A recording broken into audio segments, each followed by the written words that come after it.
Hello friends, welcome to my channel loving with ঋতুতে তোমাদের সবাইকে স্বাগতম। তোমরা কেমন আছো বন্ধুরা? আশা করি তোমরা সবাই অনেক অনেক অনেক ভালো আছো। আর তোমাদের ভালোবাসা পেয়ে আমিও কিন্তু ভীষণ ভালো আছি। কিন্তু তার মাঝখানেও আমার কিন্তু অনেকটা মন খারাপও রয়েছে। কারণটা আমি একটু পরেই বলছি। তো চলো, দেখতে পাচ্ছ আমি এখন রেডি হয়েছি। রেডি হয়ে নিয়ে আমি একটু বেরোচ্ছি। আমি যাব একটু ডাক্তারের কাছে।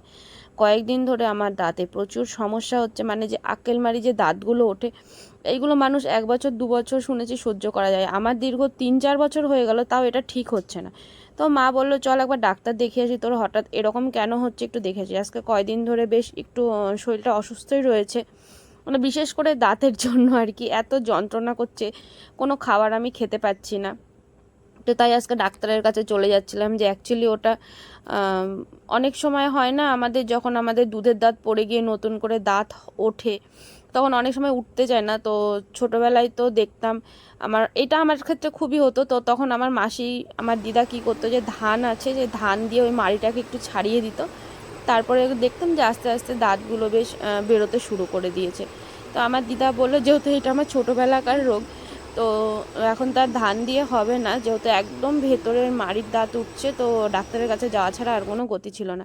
তো এখন যতটাই হাসি মুখে আমি রাস্তায় বেরিয়ে পড়েছি, আমি জানি আসার সময় আমার কি অবস্থাটা হবে। তার মানে মনে তো হচ্ছে দাঁত নিয়ে আজকে বেশ ভালো মতোই যুদ্ধ হবে।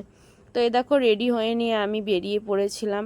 আমি, আমার দিদা আর আমার মা যাচ্ছিলাম। তো ডাক্তার দেখাবো আমি আর আমার দিদা, আর সাথে গিয়েছিল কিন্তু আমার মা। কারণ তোমরা জানো, রাস্তায় বেরোলে আমি আমার মাকে ছাড়া কখনোই বেরোই না রাস্তায়। তো যাই হোক না কেন, আমরা দেখো, তিনজনে তোমরা মিলে এত দেখো দাঁতের চলে এসেছি। প্রশংসা করো আমার, যে আমাকে ডাক্তারের কাছে চলে আসতে হয়েছে। ব্যথা। তো এখন ডাক্তারখানায় এসে বসে আছি। চোখের প্রশংসা করতে করতে কিছুদিন আগে চোখের ডাক্তারের কাছে গেলাম, দাঁতের প্রশংসা করতে করতে দাঁতের ডাক্তারের কাছে চলে এসেছি।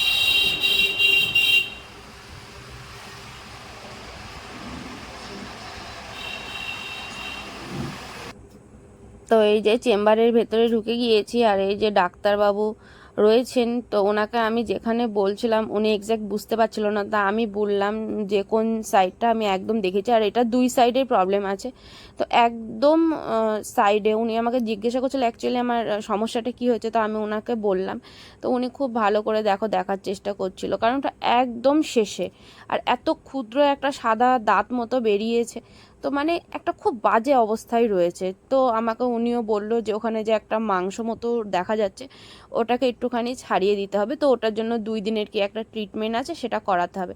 তো আজকে ফার্স্ট ডে ছিল, আমাকে 2-3 দিন পরে আবার আরেকবার আসতে হবে। তো উনি আমাকে ফোন করে জানিয়ে দিল। দেখো, আমি ওখানে বসেও কিন্তু দিব্যি দাঁত বের করছিলাম। তো এই দেখো, আমাকে একটা ইঞ্জেকশন দিয়েছিল। তো তারপরে তো ফুলে গিয়েছে দাঁত, মানে মাড়ির অবস্থাটা কী হয়েছে দেখতেই পাচ্ছ, গাল টাল ফুলে একাকার অবস্থা। তো যাই হোক, এই ছিল আজকে আমার ব্লগ। আর হ্যাঁ, আমার রাগ হয়েছে কেন সেটা বলি, মানে রাগ নয়, এটা আমার খুব একটু কষ্ট লেগেছে। আমাকে অনেক ফ্রেন্ডস রয়েছো, আমি কিছুটা কী বল, ধর্ম নিয়ে কথা বলছি, কিছু মাইন্ড করো না।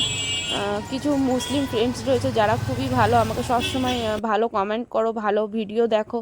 মানে আমাকে কোনো সময় তোমরা খারাপভাবে দেখো না, কিন্তু তবু আমি জানি না কেন আমার প্রতি তোমাদের একটা খারাপ ধারণা জন্মেছে, যে তোমাদের অকেশন গেল অথচ আমি কেন তোমাদেরকে কোনো উইশ করলাম না। বিশ্বাস করো, আমি যেদিন গিয়েছিলাম সেদিন মহরমেরই দিন ছিল, আর আমি ভেবেছিলাম যে তোমাদেরকে বাড়িতে এসে আমি যখন ভিডিওটা এডিট করব তখন তোমাদেরকে শুভেচ্ছাটা জানাবো। কিন্তু আমার যে দাঁতের এই অবস্থা হয়ে যাবে মুখের, আমি যে তোমাদেরকে জানাতে পারিনি, তার জন্য বিশ্বাস করো আমি ভীষণ দুঃখিত। আর তোমরা যে আমাকে এরকমভাবে ভুল বুঝেছো, সেটা আমার সবথেকে বেশি খারাপ লেগেছে।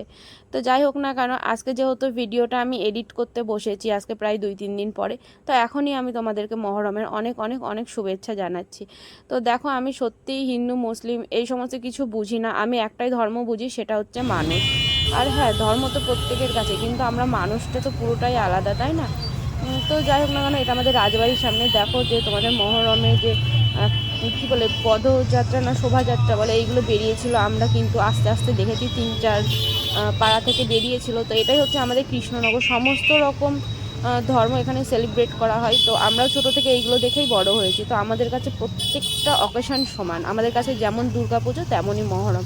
তো যাই হোক না কেন, তোমরা কেউ ভুল বোঝো না প্লিজ। আর হ্যাঁ, আজকের ভিডিওটা কেমন লাগছে তোমরা কিন্তু অবশ্যই কমেন্ট করে জানিও। আর কারোর যদি খারাপ লেগে থাকে তাহলে সরি বলছি, আর যদি ভালো লেগে থাকে তাহলে প্লিজ একটা করে কমেন্ট করে জানাবে। তো চলো বাবাই বন্ধুরা, love you friends, love you all. আর হ্যাঁ, চ্যানেলে যদি নতুন কেউ থেকে থাকে প্লিজ আমার চ্যানেলটাকে সাবস্ক্রাইব করতে কিন্তু একদম ভুলবে না। আর হ্যাঁ, পাশে থাকা বেল আইকনটা